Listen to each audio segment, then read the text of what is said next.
ஒரு தடவை என் தம்பி கட்சி தொடங்கின பிறகு உங்களை சந்திக்கும் போது இந்த கேள்வி கேளுங்க. நீங்க உங்க அண்ணனோட கூட்டணி வைப்பீங்களா? நீங்க இதை எத்தனை தடவை என்கிட்ட கேட்டீங்க? ஒரு தடவையாவது அவர்கிட்ட கேட்குறீங்களா? இல்லை கொடி அறிமுகத்தில் கேட்டீங்களா? எங்க 26 தேர்தலில் நீங்க தனிச்சு நிற்பீங்களா, கூட்டணி வைப்பீங்களா? கேளுங்க, ஒரு தடவை கேளுங்க.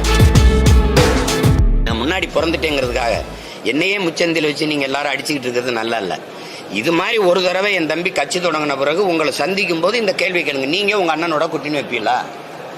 நீங்க இதை எத்தனை தடவை என்கிட்ட கேட்டீங்க? ஒரு தடவையாவது அவர்கிட்ட கேட்குறீங்களா? இல்லை கொடி அறிமுகத்தில் கேட்டீங்களா?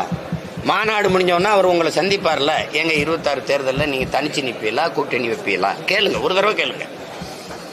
என்னையே நான் கேட்குறீங்க, இப்போ நான் தனிச்சு தான் போட்டிடுவேன், நான் இப்போ சொல்றேன். அவர்கிட்ட கேளுங்க. இல்லைங்க நான் எங்கள் அண்ணன் கூட போவேன்னா அன்னைக்கு யோசிப்போம்.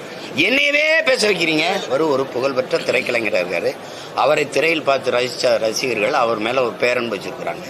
அதனால அவர் வந்தால் ஏதாவது நல்லது செய்வாரா, இதிலிருந்து ஏதாவது மாறுதல் செய்வாரா ஒரு நம்பிக்கை.